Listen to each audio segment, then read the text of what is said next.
നമുക്ക് ദൈവവചനത്തിലേക്ക് നമ്മുടെ ശ്രദ്ധയെ തിരിക്കാം. ഹെബ്രായരുടെ പുസ്തകം 11 അധ്യായം 6 നമുക്ക് വായിക്കാം. ഹീബ്രൂസ് ചാപ്റ്റർ 11 വേഴ്സ് 6 വായിക്കാം. എന്നാൽ വിശ്വാസം കൂടാതെ ദൈവത്തെ പ്രസാദിപ്പിക്കുവാൻ കഴിയുന്നതല്ല. ദൈവത്തിന്റെ അടുക്കൽ വരുന്നവൻ ദൈവം ഉണ്ട് എന്നും തന്നെ ജാഗ്രതയോടെ അന്വേഷിക്കുന്നവർക്ക് അവൻ പ്രതിഫലം കൊടുക്കുന്നു എന്നും വിശ്വസിക്കണം. Praise the Lord. ഈ കാര്യമാണ് നാം ഇന്ന് ചിന്തിക്കാൻ പോകുന്നത്. ആശ്രയിക്കുന്ന വിശ്വാസം, ദൈവത്തെ ആശ്രയിച്ച് മുറുകെ പിടിക്കുന്ന ഒരു വിശ്വാസം. ദൈവം തന്നെ അന്വേഷിക്കുന്നവർക്ക് പ്രതിഫലം കൊടുക്കുന്നു. അതിന്റെ തുടക്കത്തിൽ വിശ്വാസം കൂടാതെ ദൈവത്തെ പ്രസാദിപ്പിക്കുവാൻ കഴിയുന്നതല്ല.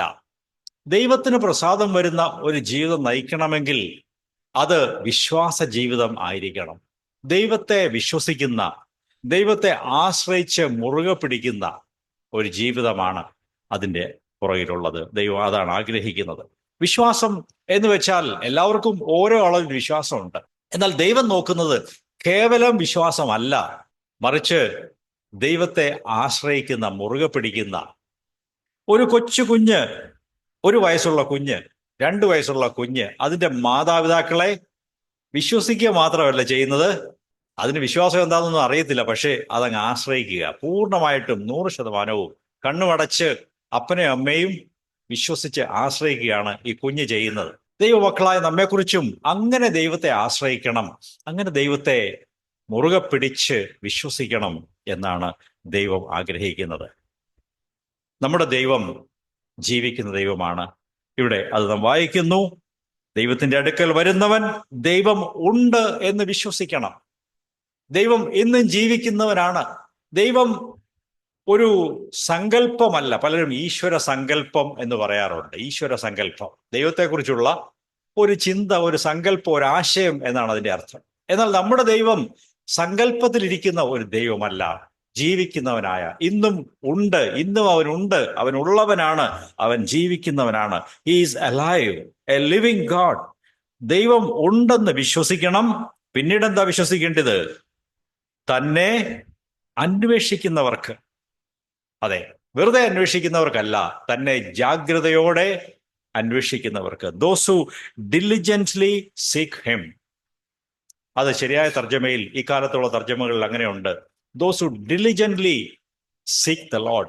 ജാഗ്രതയോടെ, പൊത്തുവരുത്തക്കാരായി ഒരുമാതിരി ദൈവത്തെ അന്വേഷിക്കുന്ന അളവല്ല, വളരെ ശുഷ്കാന്തിയോടെ, ദൈവമേ, എനിക്ക് അങ്ങയെ കൂടാതെ മുമ്പോട്ട് പോകാൻ സാധ്യമല്ല. I need you, I want to trust you. ഞാൻ അങ്ങയെ ജാഗ്രതയോടെ അന്വേഷിക്കുന്നു എന്ന് നമുക്ക് പറയാമോ? മറ്റെല്ലാ അന്വേഷണങ്ങളെക്കാളും ഉപരിയായിരിക്കുന്ന ജാഗ്രതയോടുകൂടിയുള്ള ഡിലിജന്റായ ഒരു അന്വേഷണം ദൈവത്തെക്കുറിച്ച് നമുക്ക് വേണം. അത് വിശ്വാസത്തിന്റെ ഒരു അടയാളമാണ്. തന്നെ ജാഗ്രതയോടെ അന്വേഷിക്കുന്നവർക്ക് ദൈവം പ്രതിഫലം കൊടുക്കും എന്നും നാം വിശ്വസിക്കേണ്ടതാണ്. നാം കർത്താവിനെ ജാഗ്രതയോടെ അന്വേഷിച്ച് മുമ്പോട്ട് പോകുമ്പോൾ ദൈവം നമുക്ക് പ്രതിഫലം നൽകുന്നവനാണ്. ഒരു നാൾ നാം ദൈവത്തിന്റെ രാജ്യത്തിൽ അവനോടുകൂടെ എന്നുമെന്നും ആയിരിക്കും എന്നുള്ള ഒരു ഉറപ്പായ വിശ്വാസം നമുക്കുണ്ടായിരിക്കേണ്ടതാണ്. വിശ്വാസം എന്ന് പറയുമ്പോൾ അത് പല തരത്തിലും തട്ടിലുമുള്ള വിശ്വാസമുണ്ട്. പൊതുവെ പറഞ്ഞാൽ വിശ്വാസത്തെ 2-3 തിരിക്കാം. ഒന്ന് കേവലം ബുദ്ധിപരമായ വിശ്വാസമാണ്, ഇന്റലക്ച്വൽ ഫെയ്ത്ത്. ചില കാര്യങ്ങൾ എനിക്കറിയാം, ദൈവത്തെക്കുറിച്ചുള്ള ചില കാര്യങ്ങൾ അറിയാം. എന്നാൽ ഈ ബുദ്ധിപരമായ വിശ്വാസവും അംഗീകാരവും മാത്രം പോരാ. പലരും രക്ഷിക്കപ്പെടുന്നതിന് കൈ പൊക്കാറുണ്ട്, അല്ലെങ്കിൽ ഒരു കാർഡ് പൂരിപ്പിച്ചു കൊടുക്കാറുണ്ട്, ഒരു പ്രാർത്ഥന ഏറ്റു പറയാറുണ്ട്. പലപ്പോഴും അത് ബുദ്ധിപരമായ ഒരു അംഗീകാരം മാത്രമാണ്. ദൈവത്തെ ഹൃദയത്തിൽ സ്വീകരിച്ച് ദൈവവുമായിട്ടുള്ളൊരു ബന്ധം പലപ്പോഴും ഉണ്ടാകുന്നില്ല. വെറും ഇന്റലക്ച്വൽ ഫെയ്ത്ത് ആണ്. ബുദ്ധിപരമായ ഒരു അംഗീകാരം ദൈവത്തിന് കൊടുത്താൽ മാത്രം പോരാ, അത് മാത്രം പോരാ. വാസ്തവത്തിൽ പിശാചുകൾക്ക് പോലും ദൈവത്തെക്കുറിച്ച് ബുദ്ധിപരമായ ഒരറിവും അംഗീകാരവും ഉണ്ട്. യാക്കോബിന്റെ പുസ്തകത്തിൽ അത് വായിക്കുന്നുണ്ട്. യാക്കോബിന്റെ പുസ്തകം 2 അധ്യായം 19 ജെയിംസ് ചാപ്റ്റർ 2 വേഴ്സ് 19 വായിക്കാം. ദൈവം ഏകൻ എന്ന് നീ വിശ്വസിക്കുന്നുവോ? കൊള്ളാം, പിശാചുക്കളും അങ്ങനെ വിശ്വസിക്കുകയും വിറയ്ക്കുകയും ചെയ്യുന്നു. ദൈവം ഏകനാണ്, ദൈവം ഉണ്ട് എന്നൊക്കെ സാത്താൻ പോലും വിശ്വസിക്കുന്നുണ്ട്. ആ വിശ്വാസത്താൽ ഈ ഭൂതങ്ങളും പിശാചുക്കളും ഒന്നും രക്ഷ പ്രാപിക്കുന്നില്ല, അവരുടെ ജീവിതത്തിൽ രൂപാന്തരം ഉണ്ടാകുന്നതുമില്ല. പിശാചിന് രൂപാന്തരം വല്ലതും ഉണ്ടോ? ദൈവത്തെ അവർക്ക് വിശ്വാസമാണ്, ദൈവം ഉണ്ടെന്നും ദൈവം ഒരാളെ ഉള്ളെന്നൊക്കെ പിശാചുക്കൾ അറിയാം. അവർ പിശാച് ദൈവത്തിന് മുമ്പ് വരുമ്പോൾ വിറയ്ക്കുന്നു എന്ന് പറഞ്ഞാൽ വളരെ ഭക്തിയോടും ബഹുമാനത്തോടുമാണ് ദൈവത്തെ അവർ നോക്കിക്കാണുന്നത്. ഇങ്ങനെയൊക്കെ ആണെങ്കിലും അവർക്ക് അനുതാപമോ മാനസാന്തരമോ അവരുടെ ജീവിതത്തിൽ രൂപാന്തരമോ അനുതാപമോ എളിമയോ ഒന്നും പിശാചിന് ഇത്രയും കാലമായിട്ടും ഉണ്ടായിട്ടില്ല. അതുകൊണ്ട് കേവലം ബുദ്ധിപരമായ അറിവ് പോരാ എന്ന് ഞാൻ പറയാൻ ആഗ്രഹിക്കുന്നു. രണ്ടാമത്തെ വിശ്വാസം എന്ന് പറഞ്ഞാൽ അതിനെ ഉപദേശം എന്ന് പറയാം. ബൈബിളിലെ ക്രിസ്തീയ വിശ്വാസത്തിന്റെ ഉപദേശങ്ങളെ ബൈബിളിൽ പുതിയ നിയമത്തിൽ വിശ്വാസം എന്ന് പറയുന്നുണ്ട്. ഫെയ്ത്ത് എന്ന് പറയുമ്പോൾ അത് ദൈവത്തെ വിശ്വസിക്കുന്ന കാര്യം മാത്രമല്ല, അത് ഉപദേശ വിഷയങ്ങളെക്കുറിച്ചും ക്രിസ്തീയ വിശ്വാസം, ക്രിസ്തീയമായ മൂല്യങ്ങൾ, ഞങ്ങൾ വിശ്വസിക്കുന്ന കാര്യങ്ങൾ, ഞങ്ങളുടെ വിശ്വാസം ഇതാണ് എന്ന് പറയുന്ന ഒരു ആശയവും അതിലുണ്ട്. അതിനെ ദി ഫെയ്ത്ത് എന്ന് വിളിക്കുന്നു.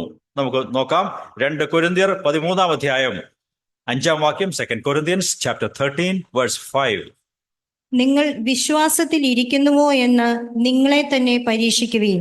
ദൈവത്തിലുള്ള അചഞ്ചലമായ ആശ്രയവും വിശ്വാസവും എന്നതിലുപരി നിങ്ങൾ ദൈവമക്കളായ നിങ്ങൾ ഒരിക്കൽ സ്വീകരിച്ച ആ ക്രിസ്തീയ വിശ്വാസത്തിൽ നിൽക്കുന്നുണ്ടോ?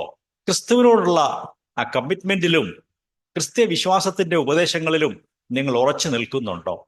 നിങ്ങൾ ക്രിസ്തീയ മൂല്യങ്ങളെ ഇന്നും മുറുകെ പിടിക്കുന്നുണ്ടോ എന്ന് നിങ്ങളെ തന്നെ പരിശോധിക്കുകയും എന്നാണ് പൗലോസ് അവിടെ പറയുന്നത്. അതിനെ നമുക്ക് doctrine of Christ, doctrine of God എന്ന് പറയാം. ക്രിസ്തുവിനെ സംബന്ധിച്ചും ദൈവത്തെ സംബന്ധിച്ചുമുള്ള ഉപദേശവും നമ്മുടെ വിശ്വാസ പ്രമാണവും ഒക്കെ, വിശ്വാസ പ്രമാണം എന്നും അതിനെ വിളിക്കാറുണ്ട്, the doctrine of Christian faith. എന്നാൽ അതിനു ഉപരിയായി മൂന്നാമത് ഒരു തലമുണ്ട്. അതിനെക്കുറിച്ചാണ് ഞാൻ പറയാൻ ആഗ്രഹിക്കുന്നത്. ഈ 2 തലങ്ങളും നമുക്ക് ആവശ്യമാണ്. ബുദ്ധിപരമായി ദൈവത്തെ അറിയുകയും മനസ്സിലാക്കുകയും ദൈവത്തിന്റെ സ്വഭാവങ്ങളെ അറിയുകയും ചെയ്യണം.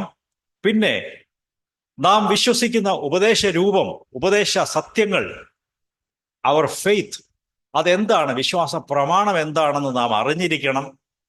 മറ്റുള്ളവർ ചോദിച്ചാൽ പറഞ്ഞു കൊടുക്കാൻ നമുക്ക് അറിയണം. What is your faith? നിങ്ങളുടെ വിശ്വാസ പ്രമാണം എന്താണ്?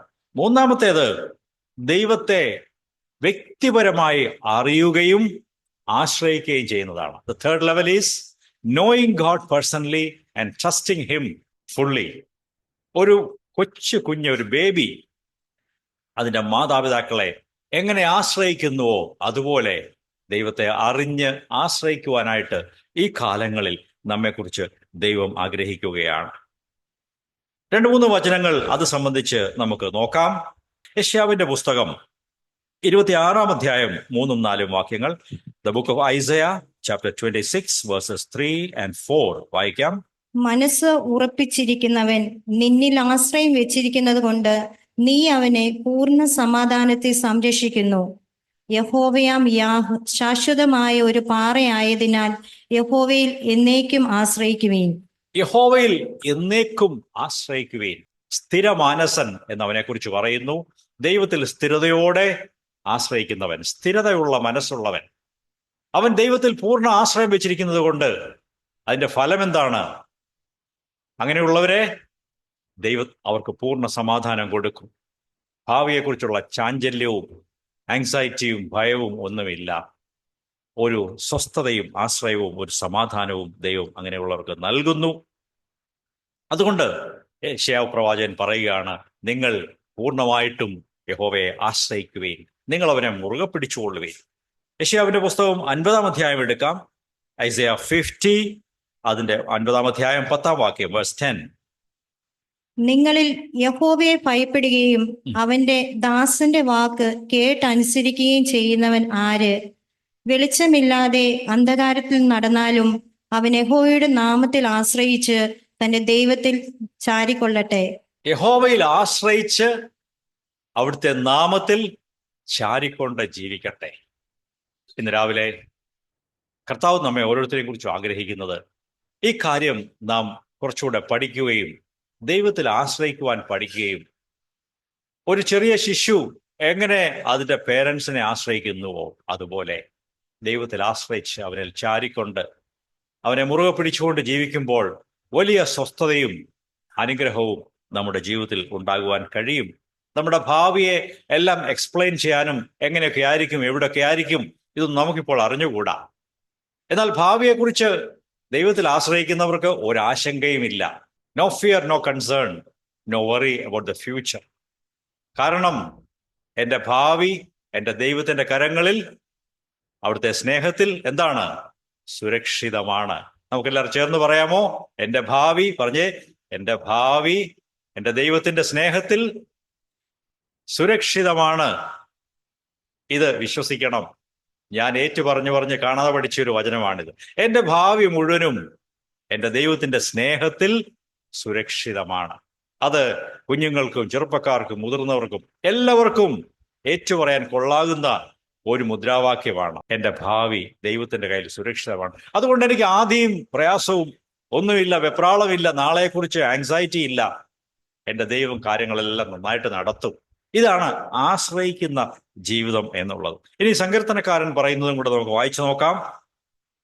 37 സങ്കീർത്തനം 3 വാക്യവും 5 വാക്യവും. Psalm 37 verses 3 and 5 വായിക്കാം. യഹോവയിൽ ആശ്രയിച്ച് നന്മ ചെയ്യുക, ദേശത്ത് പാർത്ത് വിശ്വസ്തത ആചരിക്കുക. നിന്റെ വഴി യഹോവയെ പരമേൽപ്പിക്കുക, അവനിൽ തന്നെ ആശ്രയിക്കുക, അവൻ അത് നിർവഹിക്കും. ഈ വാക്യങ്ങളിൽ 2-3 പ്രയോഗങ്ങൾ പറഞ്ഞിട്ടുണ്ട്. ഒന്ന്, കർത്താവിൽ ആശ്രയം വെക്കുക. 2, നിന്റെ വഴി ദൈവത്തെ ഭരമേൽപ്പിച്ചുകൊള്ളുക. അതും ആശ്രയത്തിന്റെ മറ്റൊരു വാക്കാണ്. ആശ്രയിക്കുക, ഭരമേൽപ്പിക്കുക. അവനിൽ തന്നെ നീ ആശ്രയം വെക്കുക, അവൻ നിന്റെ വഴികളെ എല്ലാം ശരിപ്പെടുത്തി തരും, നേരെയാക്കി തരും. Praise the Lord. അത് നമുക്ക് വിശ്വസിക്കാമോ? ദൈവമേ, എൻ്റെ വിശ്വാസം കേവലം ബുദ്ധിപരമായ വിശ്വാസമായിരിക്കാതെ ദൈവമേ അങ്ങേ ആശ്രയിക്കുകയും മുറുകെ പിടിക്കുകയും എൻ്റെ വഴികളെല്ലാം അങ്ങേ ഭരമേൽപ്പിക്കുന്ന, ദൈവത്തിനെല്ലാം വിട്ടുകൊടുക്കുന്ന ആ ഒരു അനുഭവത്തിലേക്ക് എന്നെ നടത്തണമേ എന്ന് നമുക്ക് പ്രാർത്ഥിക്കാം. Praise the Lord. ഞാൻ 2-3 ദൃഷ്ടാന്തങ്ങൾ ദൈവത്തിൽ ആശ്രയിച്ചവരെ കുറിച്ച് ചൂണ്ടിക്കാണിപ്പാൻ ആഗ്രഹിക്കുന്നു. ഒന്നാമത്തെ വ്യക്തി ദൈവദാസനായ മോശയാണ്. നാം ആദ്യം എടുത്ത ഹെബ്രായർ 12 അധ്യായത്തിൽ മോശയെക്കുറിച്ച് വായിക്കുന്ന ഭാഗമുണ്ട്. അതിൽ രസകരമായൊരു കാര്യം, മോശയുടെ ഈ വലിയ വിശ്വാസം തുടങ്ങിയത് മോശയിലല്ല. മോശയുടെ അമ്മയപ്പന്മാർക്കും ദൈവത്തിലുള്ള ഈ വലിയ വിശ്വാസം ഉണ്ടായിരുന്നു. ആ വിശ്വാസം തൻ്റെ മകനിലേക്ക് കൈമാറുവാൻ മോശയുടെ പേരൻസിന്, അമ്മയപ്പന്മാർക്ക് സാധിച്ചു. മോശെ വീട്ടില് ഒരുപക്ഷെ 6-7 വർഷമേ ജീവിച്ചുള്ളൂ. അതിനുശേഷം രാജകൊട്ടാരത്തിലേക്ക് മോശയെ കൊണ്ടുപോയി. എന്നാൽ ആദ്യത്തെ 6 വർഷങ്ങൾ കൊണ്ട് ദൈവത്തിൽ ആശ്രയിക്കുന്നത് എങ്ങനെയാണ്, ദൈവത്തെ വിശ്വസിക്കേണ്ടത് എങ്ങനെയാണ്, ട്രസ്റ്റ് ചെയ്യേണ്ടത് എങ്ങനെയാണെന്ന് പേരൻസ് ഈ 6-7 വർഷം കൊണ്ട് മോശയെ പഠിപ്പിച്ചിരുന്നു. എല്ലാ പേരൻസിനും ഈ ഉത്തരവാദിത്വമുണ്ട്. നിങ്ങളുടെ കുഞ്ഞുങ്ങൾ ചെറുപ്പമായിരിക്കുമ്പോൾ അവരെ ദൈവത്തിൻ്റെ വചനവും ദൈവത്തിൽ വിശ്വസിക്കാനും പ്രാർത്ഥിച്ച് ദൈവത്തിൽ നിന്നും ഉത്തരങ്ങൾ ലഭിക്കുവാനും ഒക്കെ അവരെ പഠിപ്പിക്കുക, അവരെ പരിശീലിപ്പിക്കുക. അത് വളരെ മുഖ്യമായ കാര്യമാണ്. നിങ്ങൾ അവരെ ബൈബിൾ വചനങ്ങളൊക്കെ പഠിപ്പിക്കുന്നുണ്ട്, അത് നല്ലതാണ്. എന്നാൽ അതോടൊപ്പം ദൈവത്തിൽ ആശ്രയിക്കാനും ദൈവത്തിൽ വിശ്വസിച്ച് പ്രാർത്ഥിച്ചാൽ ദൈവം കാര്യങ്ങൾ നടത്തും എന്ന് അവരുടെ കുഞ്ഞു മനസ്സിൽ അവരെ പറഞ്ഞ് പഠിപ്പിക്കേണ്ടത് ആവശ്യമാണ്. മോശയുടെ പേരൻസിനെ കുറിച്ച് നാം വായിക്കുന്നു, മോശയെക്കുറിച്ചും വായിക്കുന്നു. ചില വചനങ്ങൾ എബ്രായർ 11 അധ്യായം 23 മുതൽ വായിക്കാം. Hebrews 11 verses 23 onwards. വിശ്വാസത്താൽ മോശയുടെ ജനനത്തിൽ ശിശു സുന്ദരനാണെന്ന് കണ്ട അമ്മയപ്പന്മാർ രാജാവിന്റെ കൽപ്പന ഭയപ്പെടാതെ അവനെ 3 മാസം ഒളിപ്പിച്ചു വെച്ചു.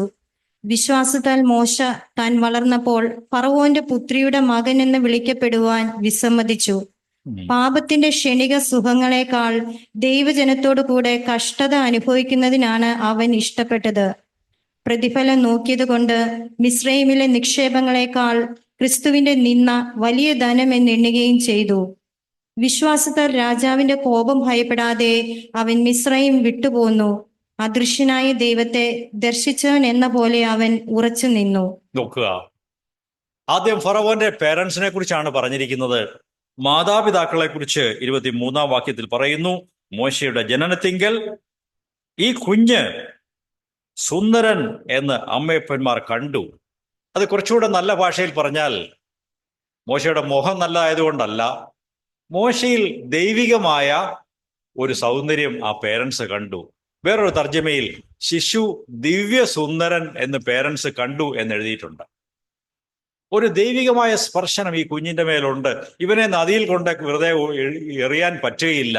അത് റിസ്ക് എടുത്ത് നഷ്ടങ്ങൾ സഹിച്ച് ഭീഷണി വകവെക്കാതെ മോശയുടെ പേരൻസ് ഈ ദിവ്യസുന്ദരനായ മോശയെ രക്ഷിച്ചു. അവനെ ആറ്റിൽ നദിയിൽ എറിഞ്ഞു കളഞ്ഞില്ല എന്ന് നമുക്ക് കാണാൻ സാധിക്കും. മോശയുടെ പേരൻസിന്റെ വിശ്വാസം റിസ്ക് എടുക്കുന്ന, നഷ്ടസാധ്യതകളെ സ്വീകരിച്ചുകൊണ്ട് പ്രവർത്തിക്കുന്ന ഒരു വിശ്വാസമായിരുന്നു മോശയുടെ പേരൻസിൻ്റെത്.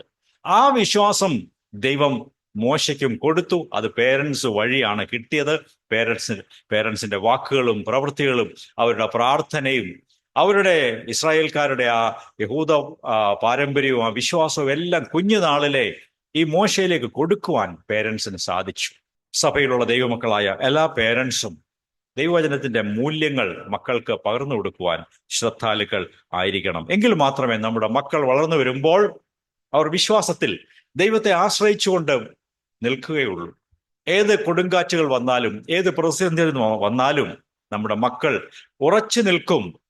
എന്നാൽ അതിന് ദൈവികമായ ബൈബിളിന്റെ മൂല്യങ്ങൾ, ബൈബിളിന്റെ പ്രിൻസിപ്പിൾസ് അവർക്ക് നാം ചെറുപ്പത്തിൽ തന്നെ കൊടുക്കേണ്ടതും ആവശ്യമാണ്.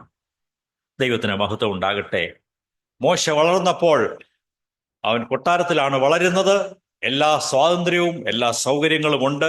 മോശയെക്കുറിച്ച് പറയുന്നത് ഹി ഹാഡ് ഓപ്പൺ ഓപ്പർച്യൂണിറ്റീസ്. ധാരാളം തെറ്റ് ചെയ്യാനും ദോഷത്തിലേക്ക് പോകാനും ഒക്കെയുള്ള വളരെ സാധ്യതകൾ മോശയുടെ മുമ്പിൽ ഉണ്ടായിരുന്നു.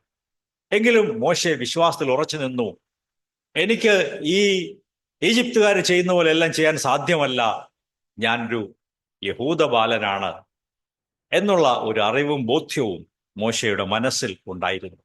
വിശ്വാസത്താൽ മോശെ താൻ വളർന്നപ്പോൾ പാപത്തിന്റെ തൽക്കാല സുഖങ്ങളെ തള്ളിക്കളഞ്ഞുകൊണ്ട് ദൈവജനത്തോടുകൂടെ കഷ്ടപ്പെടുവാൻ തെരഞ്ഞെടുത്തു. മോശെ തൻ്റെ ചെറുപ്പത്തിൽ തന്നെ യൗവനക്കാരനായിരുന്നപ്പോൾ അവൻ ചില ചോയ്സസ് എടുത്തു. മോശയുടെ തെരഞ്ഞെടുപ്പുകൾ, തീരുമാനങ്ങൾ മാത്രമല്ല, തെരഞ്ഞെടുപ്പുകളും ഉണ്ട്, ഡിസിഷൻസും ചോയ്സസും ഉണ്ട്. എല്ലാ ചെറുപ്പക്കാരും എല്ലാ മനുഷ്യരും തങ്ങളുടെ ജീവിതത്തിൽ പല സമയത്തും പല തെരഞ്ഞെടുപ്പുകളും നടത്തേണ്ടവരാണ്. പാപത്തിന്റെ പ്രലോഭനങ്ങളും ദോഷമായി ജീവിക്കാൻ, പാപത്തിൽ ജീവിക്കാൻ, ദൈവത്തിന് ഹിതകരമല്ലാത്ത ദോഷകരമായ ജീവിതത്തിൽ ജീവിക്കുവാനും സംസാരിക്കാനും ഇടപെടാനും തെറ്റായ പഴക്കങ്ങളിൽ വീണുപോകാനുമുള്ള സാധ്യത എല്ലാവർക്കും ഉണ്ട്. എന്നാൽ ദൈവഭയമാണ് നമ്മെ അതിൽ നിന്നും മാറ്റി നിർത്തുന്നത്.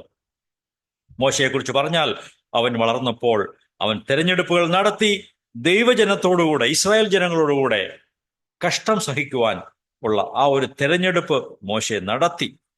ഫറവോന്റെ പുത്രിയുടെ മകനെന്ന് വിളിക്കപ്പെടുന്നത് നിരസിച്ചു.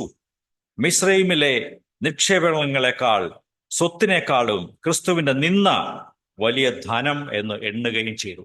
മോശയുടെ മുമ്പിൽ വലിയ സ്വത്തുള്ള ഒരു വലിയ രാജാവായി തീരാനുള്ള സാധ്യത തനിക്കുണ്ടായിരുന്നു. ആ മിസ്രൈം ദേശത്തെ ഉന്നത അധികാരിയായ രാജാവായി തീരാനുള്ള ആ ഒരു വലിയ മാന്യത തൻ്റെ മുൻപിൽ ആ സാധ്യത ഉണ്ടായിരുന്നു. എന്നാൽ ഇതെല്ലാം തള്ളിക്കളഞ്ഞുകൊണ്ട് ദൈവജനത്തിന്റെ കഷ്ടതയും അപമാനവും അടിമകൾ എന്ന് വിളിക്കപ്പെടുന്ന മനുഷ്യരോട് കൂടെയുള്ള ആ സഹവാസവും താൻ ഇഷ്ടപ്പെട്ടു. അങ്ങനെയാണ് 40 വയസ്സായപ്പോൾ താൻ തൻ്റെ സ്വന്തം ജനമായ ഇസ്രായേൽക്കാരുടെ ഇടയിലേക്ക് ഇറങ്ങിച്ചെന്ന് സ്നേഹാന്വേഷണങ്ങളുമായിട്ട് ചെല്ലുന്നതും ദൈവത്തിന്റെ പ്രവൃത്തിക്കായി ദൈവം മോശയെ വിളിച്ചുകൊണ്ട് പോകുന്നതുമൊക്കെ അവിടെയാണ് നാം കാണുന്നത്. മോശെ തീരുമാനങ്ങൾ എടുത്തു. 27-ാം വാക്യം, വിശ്വാസത്താൽ അവൻ അദൃശ്യ ദൈവത്തെ കണ്ടതുപോലെ ഉറച്ചു നിന്നു, രാജാവിന്റെ കോപം ഭയപ്പെടാതെ മിസ്രൈം ദേശം വിട്ടുപോന്നു. പ്രിയപ്പെട്ടവരെ, നമ്മുടെ ആത്മീയ ജീവിതത്തിൽ ചില തീരുമാനങ്ങൾ എടുക്കുക എന്നുള്ളത് എപ്പോഴും അത്ര എളുപ്പമല്ല. നിർണായകമായ ചില തീരുമാനങ്ങൾ ചില സമയത്ത് നാം എടുക്കേണ്ടത് ആവശ്യമാണ്. ചിലപ്പോൾ നാം ഇതുവരെയും ശീലിച്ചു വന്ന അംഗമായിരുന്ന ഒരു സഭാ കൂട്ടായ്മയെ വിട്ടുമാറേണ്ടതായിട്ട് വരും. കാരണം അവിടെ തെറ്റായ പഠിപ്പിക്കലാണുള്ളത്, ബൈബിളിന്റെ പഠിപ്പിക്കലുമായിട്ട് ചേരുന്നതല്ല എന്നുള്ളത് കൊണ്ട് ചിലപ്പോൾ ഒരു സഭ വിട്ടു മാറേണ്ടി വരും. നമ്മിൽ പലരും അങ്ങനെ ചെയ്തിട്ടുള്ളവരാണ്. ഒരു മതത്തിന്റെ വിശ്വാസം വിട്ടുമാറേണ്ടി വരും. നാം ഒക്കെ ഇത് ചെയ്തിട്ടുണ്ട്. അതൊക്കെ വില കൊടുക്കേണ്ട കാര്യങ്ങളാണ്. അദൃശ്യ ദൈവത്തെ കണ്ടെങ്കിൽ മാത്രമേ, ഉറച്ചു നിന്നെങ്കിൽ മാത്രമേ അത് സാധിക്കുകയുള്ളൂ. മോശെ അങ്ങനെയുള്ള തീരുമാനങ്ങൾ എടുത്തു. മിസ്രൈം വിട്ടുപോകുവാൻ ഉള്ള ആ തീരുമാനം അത്ര എളുപ്പമായിരുന്നില്ല. എല്ലാ സുഖ സൗകര്യങ്ങളും ആഡംബരങ്ങളും, രാജാവെന്നുള്ള ഒരു വലിയ പദവി കിട്ടാൻ സാധ്യതയുണ്ട്, രാജാവാകാൻ സാധ്യതയുണ്ട്, അതെല്ലാം വിട്ടുകളഞ്ഞിട്ട് അടിമകളായ തൻ്റെ ജനത്തോടൊപ്പം ഇറങ്ങി പുറപ്പെട്ടു. മിസ്രൈം വിട്ട് പുറപ്പെട്ടു പോയി. ദൈവത്തിന് വേണ്ടി ചില തീരുമാനങ്ങൾ എടുക്കുവാനും വില കൊടുക്കുവാനും നാം ഒരുങ്ങണം. ആ കാര്യമൊക്കെയും മോശയോട് പേരൻസ് പറഞ്ഞു കൊടുത്തിട്ടുണ്ടാവും. മോശയും വളർന്ന് 40 വയസ്സായപ്പോൾ രാജാവിൻ്റെ കോപം ഭയപ്പെടാതെ മിസ്രൈം വിട്ട് പുറപ്പെട്ടു പോയി. ദൈവത്തെ ആശ്രയിക്കുമ്പോൾ മാത്രമേ അത് കഴിയുകയുള്ളൂ. മോശയെക്കുറിച്ചാണ് നാം കേട്ടത്. അദ്ദേഹം ദൈവത്തെ ആശ്രയിച്ചു, മുറുകെ പിടിച്ചു, നഷ്ടസാധ്യതകളെ, റിസ്കുകളൊക്കെ തള്ളിക്കളഞ്ഞിട്ട് ദൈവം വിളിച്ചപ്പോൾ മുമ്പോട്ടങ്ങ് പോയി. തൻ്റെ ജീവിതം ഒരിക്കലും അത്ര ഈസി ആയിരുന്നില്ല. ആർക്കും കാണാൻ കഴിയത്തില്ല ദൈവത്തെ. എങ്കിലും മോശെ ഉറച്ചു നിന്നു. അദൃശ്യനായ ദൈവത്തെ താൻ കണ്ടു. തനിക്ക് ആ കാഴ്ചയുണ്ട്. അതുകൊണ്ടാണ് ഉറച്ചു നിന്നത്. ദൈവത്തിന് മഹത്വം ഉണ്ടാകട്ടെ. മോശയുടെ ജീവിതം വിശ്വാസത്തിന്റെ ഒരു നല്ല ദൃഷ്ടാന്തമാണ്. ദൈവത്തെ മുറുകെ പിടിക്കുവാൻ മോശയെപ്പോലെ കർത്താവ് നമ്മെയും ഇന്ന് ആഹ്വാനം ചെയ്യുന്നു. നാം അതിലൊരുക്കമാണോ? ദൈവമേ, മോശയെപ്പോലെ ദൈവികമായ ദർശനത്തോടെ ദൈവത്തെ മുറുകെ പിടിക്കുവാനും ആശ്രയിക്കുവാനും ഭയപ്പെടാതെ മുമ്പോട്ട് നോക്കി ദൈവത്തിന് വേണ്ടി നിൽക്കുവാനും എന്നെയും സഹായിക്കണമേ എന്ന് നമുക്ക് പ്രാർത്ഥിക്കാം.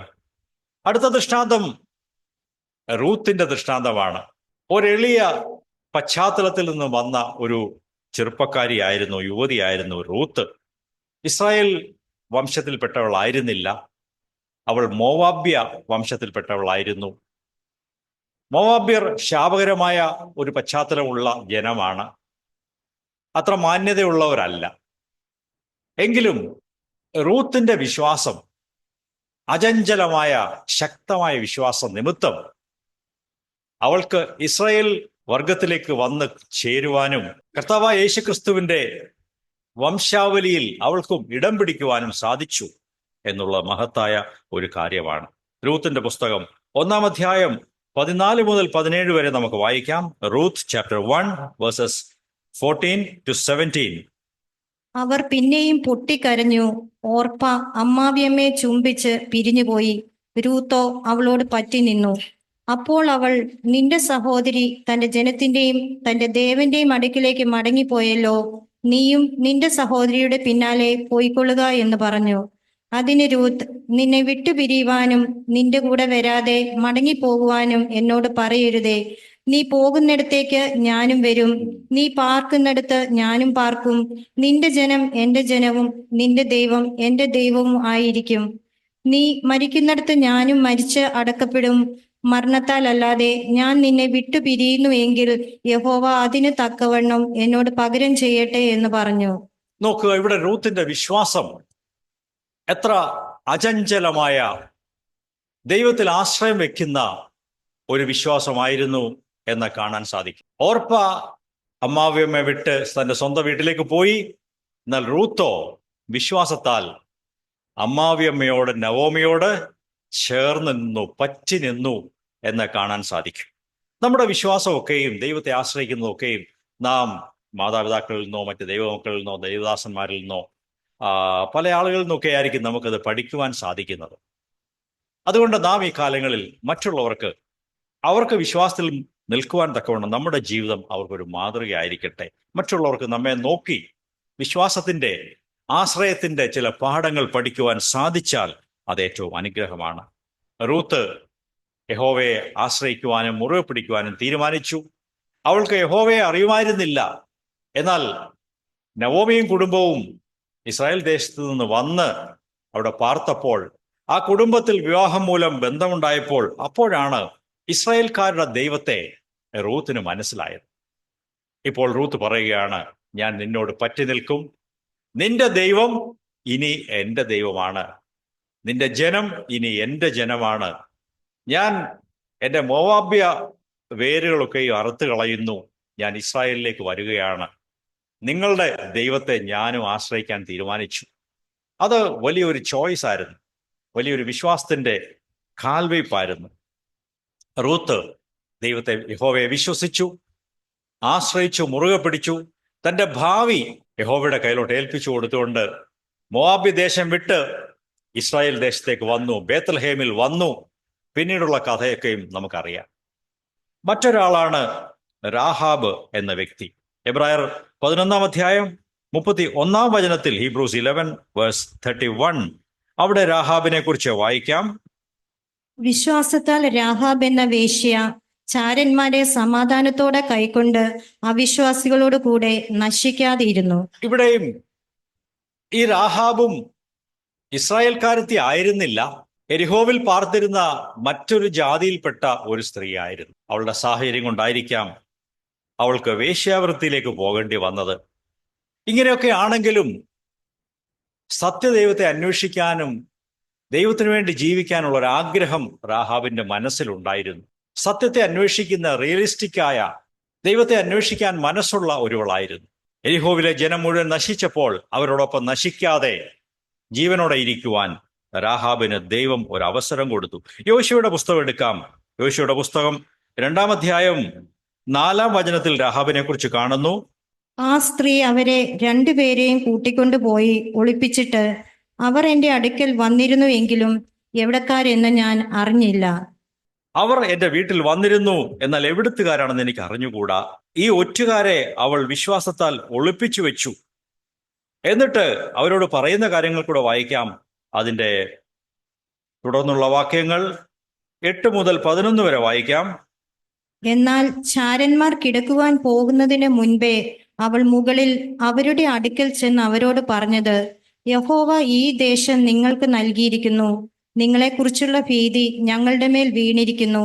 ഈ ദേശത്തിലെ നിവാസികൾ എല്ലാവരും നിങ്ങൾ നിമിത്തം ഉരുകി പോകുന്നു എന്ന് ഞാൻ അറിയുന്നു. നിങ്ങൾ മിസ്രൈമിൽ നിന്ന് പുറപ്പെട്ടു വരുമ്പോൾ യഹോവ നിങ്ങൾക്ക് വേണ്ടി ചെങ്കടലിലെ വെള്ളം വറ്റിച്ചതും യോർദാൻ അക്കരെ വെച്ച് നിങ്ങൾ നിർമൂലമാക്കിയ സീഹോൻ, ഓഗ് എന്നീ 2 അമോരിയ രാജാക്കന്മാരോട് ചെയ്തതും ഞങ്ങൾ കേട്ടു. കേട്ടപ്പോൾ തന്നെ ഞങ്ങളുടെ ഹൃദയം ഉരുകിപ്പോയി. നിങ്ങൾ നിമിത്തം എല്ലാവരുടെയും ധൈര്യം നഷ്ടപ്പെട്ടു. നിങ്ങളുടെ ദൈവമായ യഹോവ തന്നെ മീതെ സ്വർഗത്തിലും താഴെ ഭൂമിയിലും ദൈവമാകുന്നു. ഈ ഭാഗത്ത് നോക്കൂ, രാഹാബ് പറയുന്ന വാക്കുകൾ. അവളുടെ അവസ്ഥ വളരെ ശോചനീയമായിരുന്നു, പരിതാപകരമായിരുന്നു. നാട്ടിൽ ഒരു ദുഷ്പേരുള്ള സ്ത്രീയാണ്. എങ്കിലും ദൈവത്തെക്കുറിച്ചുള്ള ഒരു ബോധ്യവും അറിവും ഒരു ആഗ്രഹവും അവൾക്കുണ്ടായിരുന്നു. ഇസ്രായേൽക്കാരെ കുറിച്ച് അവൾക്ക് നന്നായിട്ട് അറിയാം. ദൈവം ഇസ്രായേൽ ജനത്തെ എങ്ങനെയാണ് വിടുവിച്ചത്, എങ്ങനെയാണ് ചെങ്കടൽ കൂടെ കടത്തിക്കൊണ്ടുവന്നത്, എങ്ങനെയാണ് സീഹോൻ രാജാവിനെയും ഓഗ് രാജാവിനെയും തോൽപ്പിച്ചത്. ഈ കാര്യങ്ങളൊക്കെ ഈ രാഹാബിന് നന്നായിട്ട് അറിയാം. അവൾ പ്രവചനമായിട്ട് പറയുകയാണ്, യഹോവയായ ദൈവം നിങ്ങൾക്ക് ഈ ദേശം തന്നിരിക്കുന്നു എന്ന് അവൾ പറയുകയാണ്. യഹോവ ഈ ദേശമൊക്കെയും നിങ്ങൾക്ക് തന്നിരിക്കുന്നു. അത് സംഭവിക്കുകയും ചെയ്തു. ഒരു വേശ്യാസ്ത്രീക്ക് ഒരു പ്രവാചകയാകാൻ കഴിയുമോ? അവൾ പ്രവചനമായിട്ടാണ് പറഞ്ഞത്, യഹോവ നിങ്ങൾക്ക് ഈ ദേശമൊക്കെ തന്നിരിക്കുന്നു. കിട്ടിയിട്ടില്ല, പക്ഷെ അവൾ പറഞ്ഞു നിങ്ങൾക്ക് തന്നിരിക്കുകയാണ്. അത് വിശ്വാസത്തിന്റെ വാക്കുകളാണ്.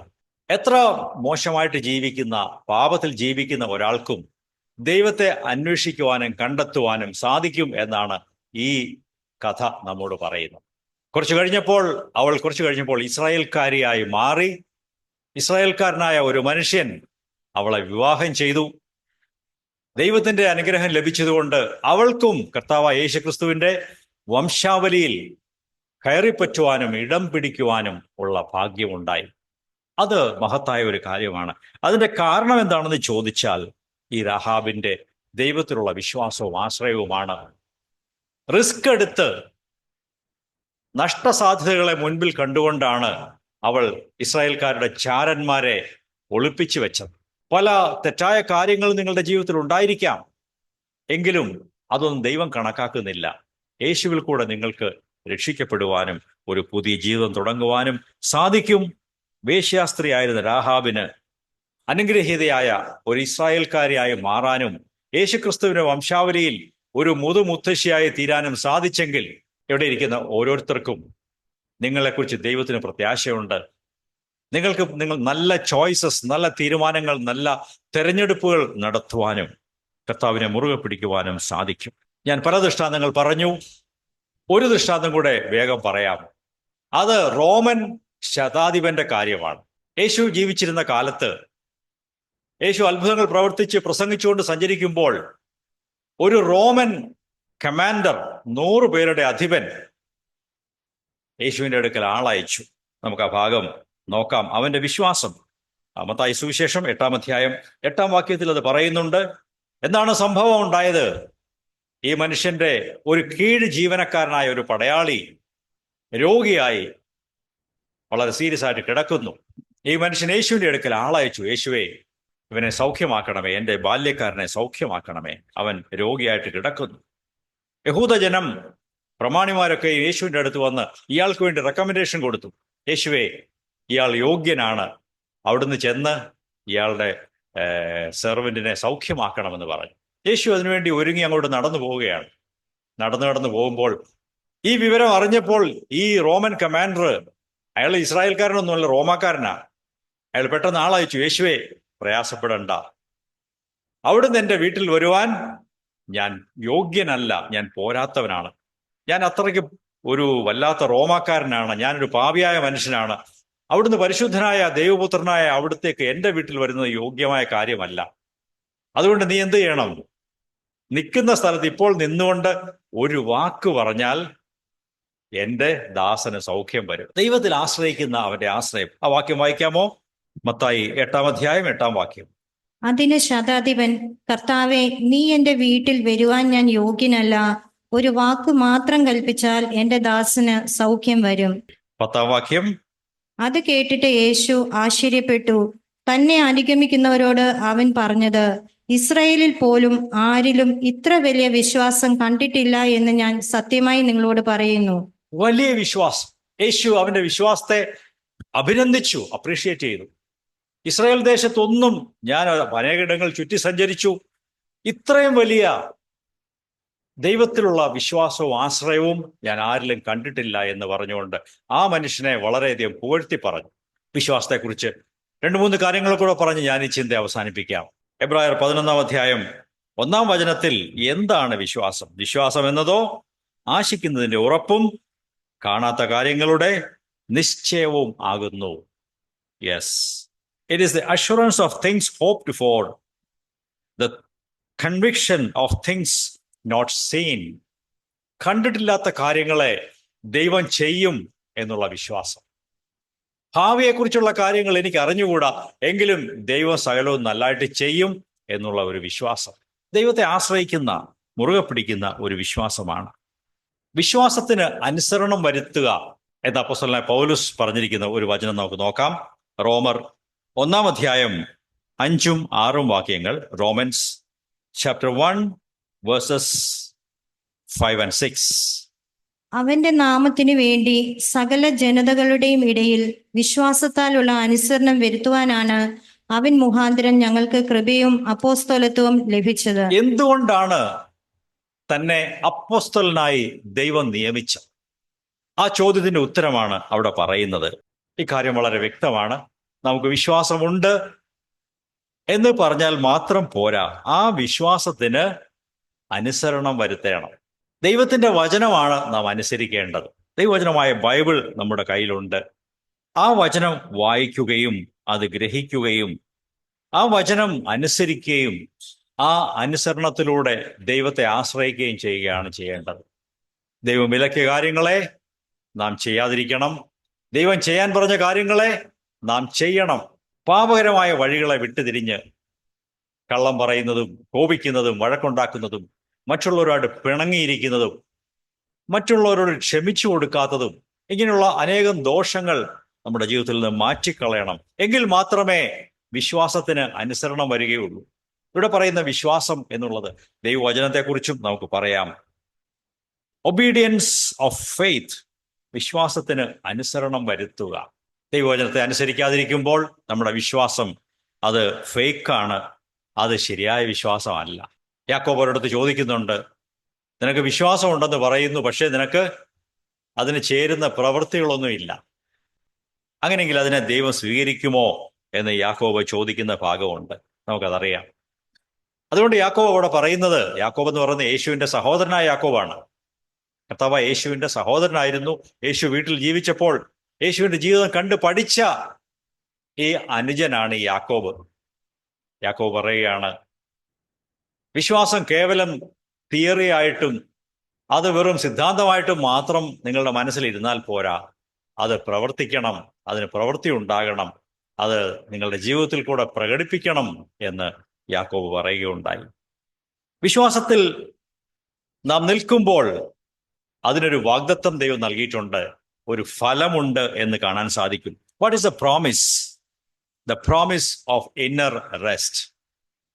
ആന്തരികമായ സ്വസ്ഥതയും സമാധാനവും വിശ്വാസമുള്ളവർക്ക് ദൈവം നൽകുന്ന ഒരു റിവാർഡാണ്, അനുഗ്രഹമാണ് എന്ന് കാണാൻ സാധിക്കും. നമുക്ക് ആ ഭാഗം വായിക്കാം. എബ്രായർ 4-ാം അധ്യായം 3-ാം വചനം വായിക്കാം. Hebrews chapter 4:3. വിശ്വസിച്ചവരായ നാമല്ലോ സ്വസ്ഥതയിൽ പ്രവേശിക്കുന്നത്. ലോകസ്ഥാപനത്തിൽ തന്നെ അവന്റെ പ്രവൃത്തികൾ പൂർത്തിയായെങ്കിലും അവർ എന്റെ സ്വസ്ഥതയിൽ പ്രവേശിക്കുകയില്ല എന്ന് ഞാൻ എന്റെ കോപത്തിൽ സത്യം ചെയ്തു എന്ന് അരുളി ചെയ്തിരിക്കുന്നുവല്ലോ. ഇവിടെ വായിക്കുന്നു, വിശ്വസിച്ചവരായ നാമാണ് ദൈവത്തിന്റെ സ്വസ്ഥതയിൽ പ്രവേശിക്കുന്നത്. എന്താ ദൈവത്തിന്റെ സ്വസ്ഥത എന്ന് വെച്ചാൽ? നമ്മുടെ ദൈവത്തിന് എപ്പോഴും വളരെ സ്വസ്ഥതയാണ്. ഒരു വെപ്രാളവും അസ്വസ്ഥതയും ഇല്ല. സമ്മതിക്കാമോ? ദൈവത്തിന് അസ്വസ്ഥതയുണ്ടോ? തിരുവനന്തപുരത്തെ ആളുകളുടെ കാര്യം എന്തായി തീരും? മുല്ലപ്പെരിയാറിന്റെ കാര്യം എന്താകും?